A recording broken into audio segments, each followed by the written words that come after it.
pessoal, tudo bom? Hoje vamos ler e refletir sobre a primeira leitura da liturgia de hoje, Gênesis capítulo 22, versículos 1 a 19.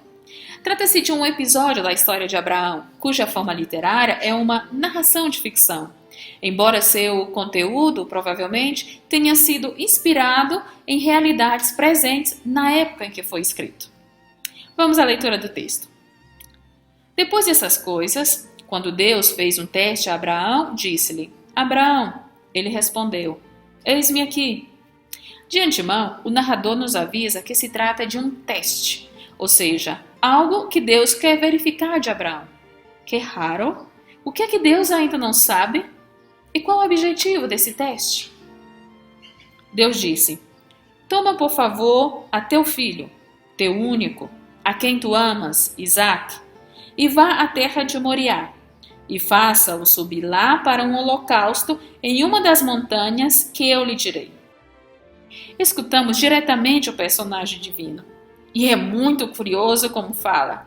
Exagera no pronome, teu filho, teu único, tu amas. Por quê? Queria ele ainda dramatizar? Será que Abraão podia confundir-se? Ou mais bem, está sugerindo com sutileza e delicadeza a Abraão a repensar o tipo de relação que tem com o filho? Outra observação é do tipo semântica.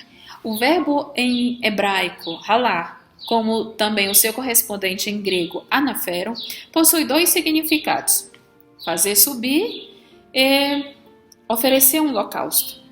Ao nosso parecer, é fundamental ter presente essa duplicidade de significado para acolher a ambiguidade do pedido.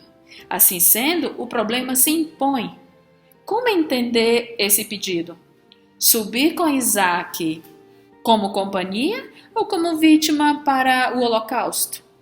Assim como Abraão, nós, leitores e leitoras, não sabemos exatamente o que Deus quer de Abraão. Porém, o dilema para Abraão se apresenta com maior intensidade, porque se trata de uma questão existencial. Nos versículos que seguem, 3 e 4, veremos que prontamente Abraão dá ouvidos ao pedido. E o narrador detalha passo por passo. As cenas são lentas e uma delas inusual. É Abraão a fazer o trabalho dos servos. De certa forma, a cena está quase a sugerir como Abraão toma tempo, busca ocasiões solitárias para remoer e decidir sobre esse seu dilema. E ao final, tudo indica que ele faz sua escolha, pois não leva o animal para sacrificar. E lá vão eles, em 3 dias de viagem, sem nenhuma nota do narrador. E disse Abraão a seus servos: Fique aqui com o jumento. Eu e o rapaz iremos até lá. Depois de adorarmos, voltaremos a vós. Não é à toa que o narrador quer que escutemos diretamente a Abraão, porque as palavras desse nosso personagem são para perplexar-nos. Agora ele fala tranquilo e programa um culto normal, ou seja, completamente oposto às ações anteriores. Está ainda Abraão indeciso? Então disse Isaque a Abraão, seu pai. Meu pai, respondeu Abraão. Eis-me aqui, meu filho, respondeu-lhe Isaque. Aqui está o fogo e a lenha, mas onde está o cordeiro para o holocausto? Novamente, somos testemunhas da linguagem supercarregada. Meu pai, seu pai, meu filho, enfim. Se não fosse suficiente o combate interior de Abraão, para acabar de ajeitar, como se diz no Ceará, Isaque faz a pergunta crucial dele, mas também a pergunta de Abraão e a nossa: onde está o animal? Respondeu Abraão: Deus verá para si o cordeiro para o holocausto, meu filho. E os dois iam caminhando juntos. A resposta é enigmática, pois se por um lado Abraão afirma sua confiança em Deus, afinal sua história pessoal não lhe permite uma fé cega, Mas, por outro lado, sua resposta parece dar voz inconscientemente à sua dor, porque em hebraico, outra nota de tipo semântica, em hebraico, um substantivo com sufixo pronominal é sempre determinado, como é o caso de Beni, meu filho. Portanto, pode ser traduzido não somente como um vocativo, mas também como um esclarecimento. O cordeiro para o holocausto, o meu filho. Chegamos ao final, ao clímax da narração. O narrador faz um zoom, detalhando-nos cada passo e assim atrasando cada vez mais o momento da decisão e aumentando a tensão, claro. E finalmente conhecemos a resposta de Abraão. Oferecer o filho em holocausto, pelo menos na ação factual. Então disse o mensageiro: não estenda a mão contra o jovem e não lhe faças nada, porquanto agora sei que tu temes a Deus, pois não me recusou o teu filho, o teu único. Com a intervenção do mensageiro divino, descobrimos finalmente qual é a decisão de Abraão: recusar-se em querer possessar-se do filho. Mas também conhecemos qual era o teste do personagem divino. Agora sei que tu temes a Deus. Por fim, diz o narrador que Abraão viu atrás de si um carneiro com os chifres embaraçados pela mata. É interessante e significativo que não é um cordeiro, mas o papai do cordeiro, o carneiro, e esse está com a sua força presa. E é esse carneiro providencial oferto em sacrifício. Portanto, efetivamente, Abraão, na companhia de Isaac, irá realizar o holocausto conforme o pedido do personagem divino.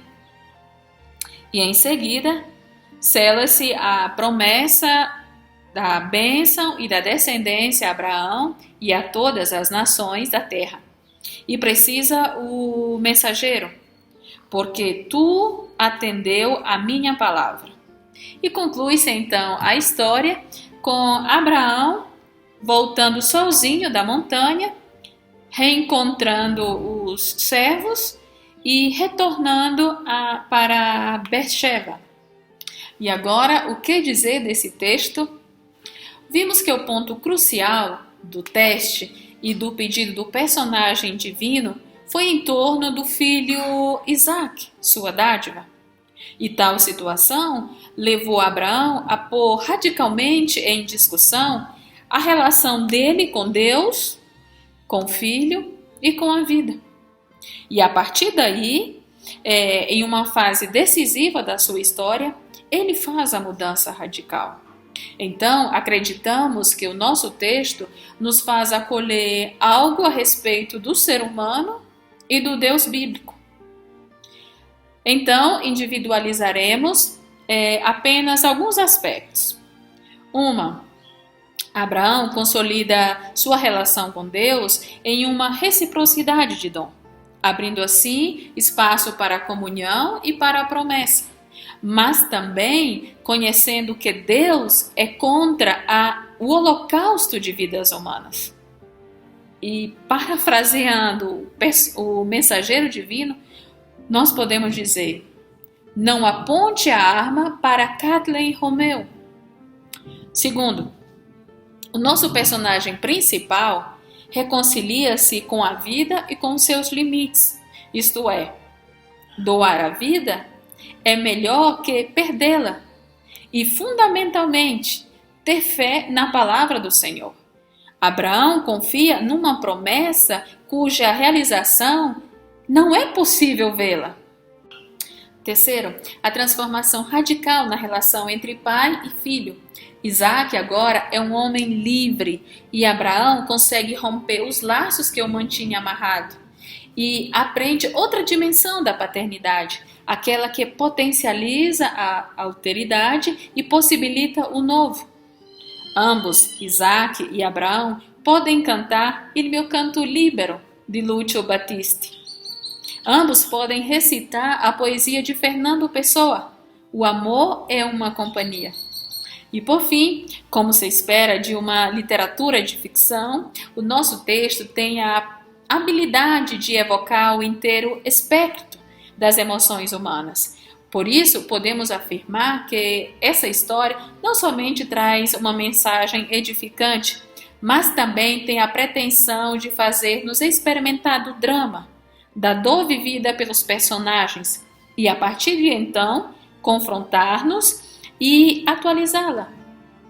E nesse sentido, sugerimos a observação das expressões dos personagens na obra de Caravaggio, O Sacrifício de Isaac.